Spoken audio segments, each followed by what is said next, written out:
we're gonna talk about something brand new, as we almost died by these cars that didn't see us. Whoa, whoa, whoa, shocker, shocker, right? Surprise, surprise. Right, what's a run over here with Mr. Skills if Mr. Skills has a brush with death? You know, a brush with potentially getting hurt. Seriously, right? And I'll even say that, like, those little outcomes, right, those little scenarios, those scary situations that I come across almost makes me feel like I'm alive.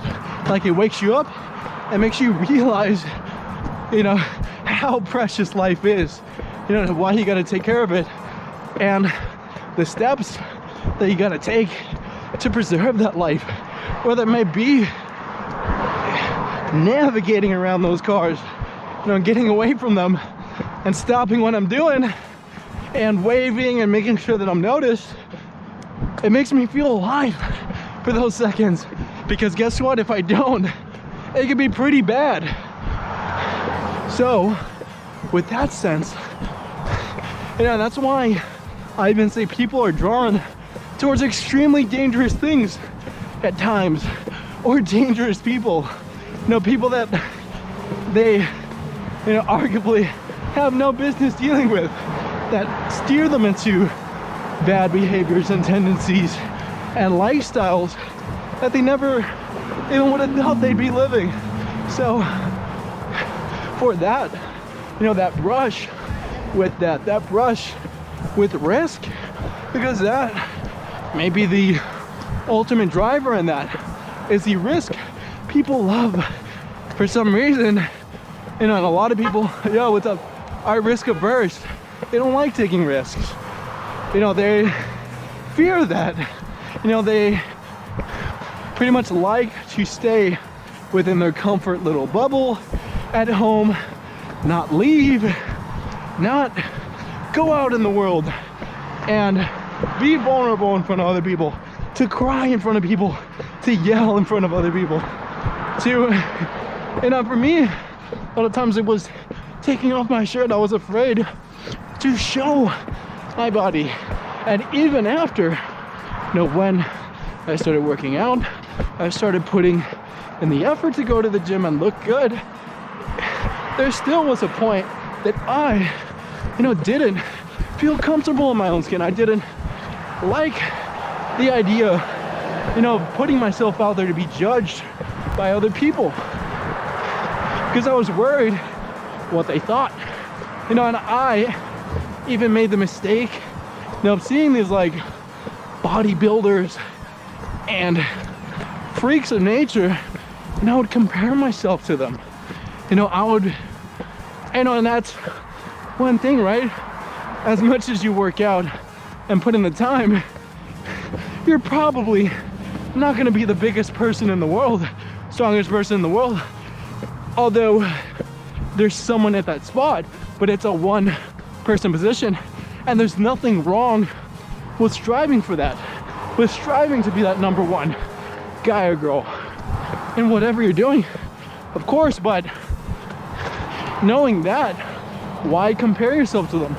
Why, you know, have those people, you know, on your mind for you to focus on and almost belittle yourself? Because believe it or not, you know, a lot of the stuff, what was that? What was that all about? So a lot of those Instagram pictures and stuff you see online is fake.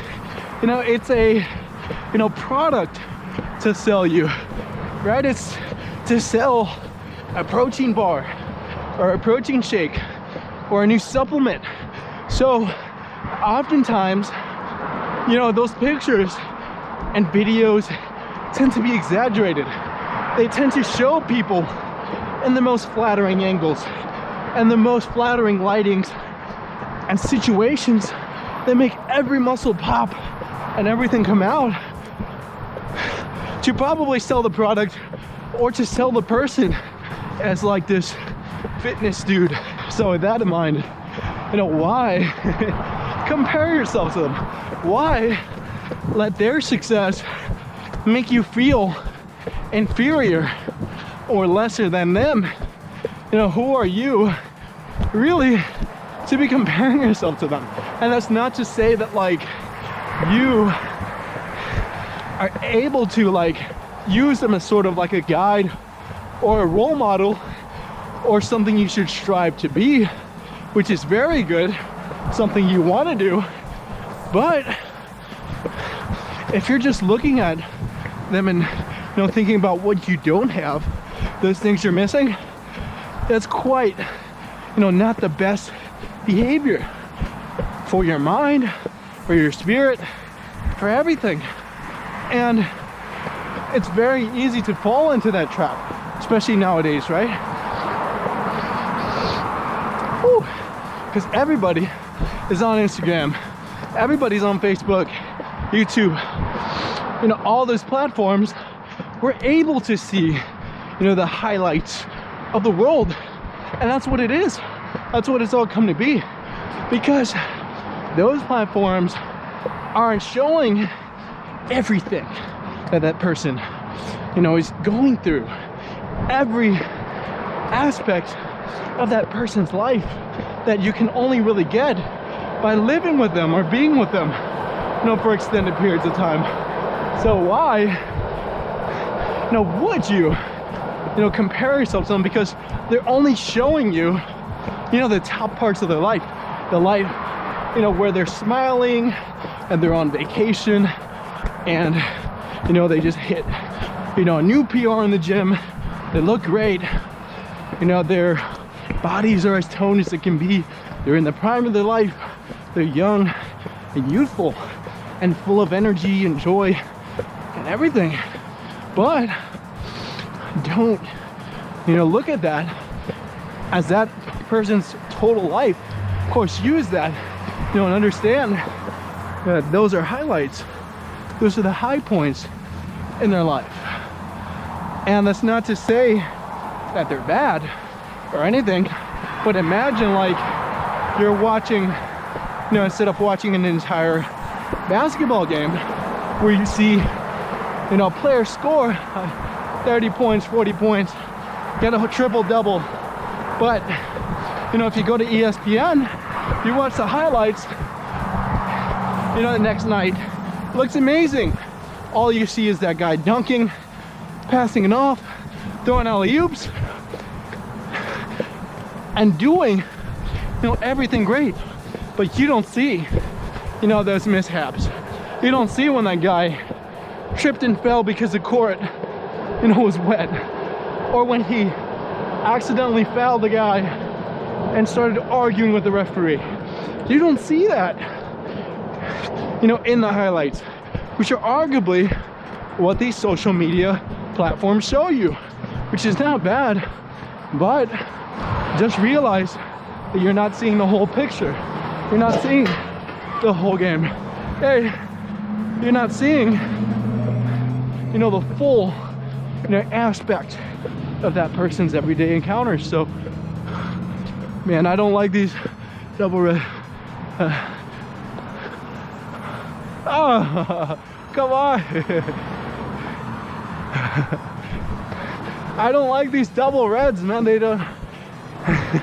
Very confusing because we don't know who's coming and who's going.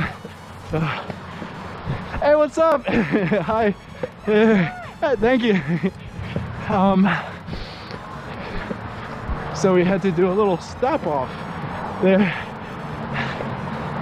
and enjoy the little attention we were getting. So let's see. What time is it? 4:31, so we gotta continue.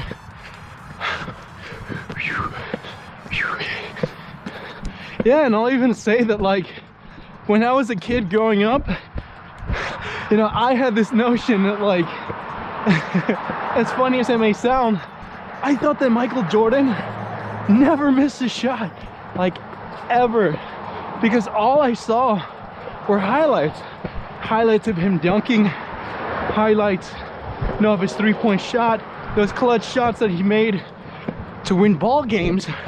And seeing that over and over again, I never saw when Michael Jordan missed. I never saw, him fouling out of games or him, making mistakes, because just like us, Michael Jordan is a human being.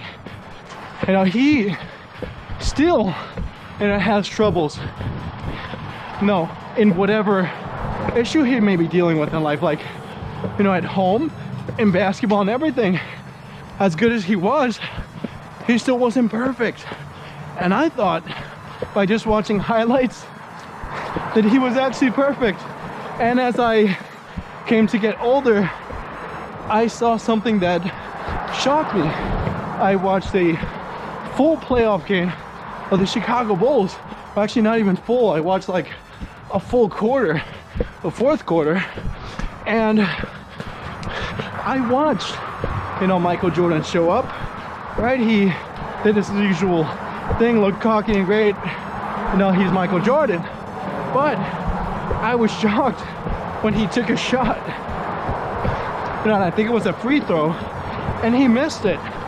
And I was like, what happened? That's not supposed to be.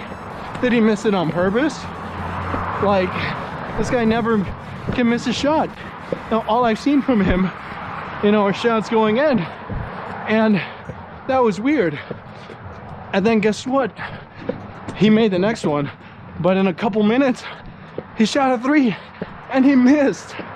So, to me, that really opened my eyes. I was like, wow, he's human. He's a normal dude. He's like me. I, make my shots, but from time to time, I miss them. And quite more often than make them, right? Because I'm not the best player in the world, they miss. And just like everybody in every endeavor, we miss shots. So, that's not to say to be afraid of taking those, hey, what's up?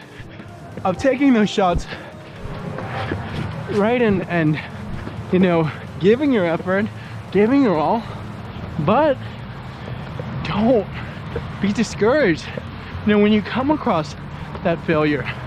And, all those people that you see online, those celebrities, they miss shots too. They screw up, right? So, and oftentimes, you'll just see the highlights of their life. Them in their Lamborghini, them in their beautiful house, them performing, them, bowing as they receive this enormous applause after a sold-out show.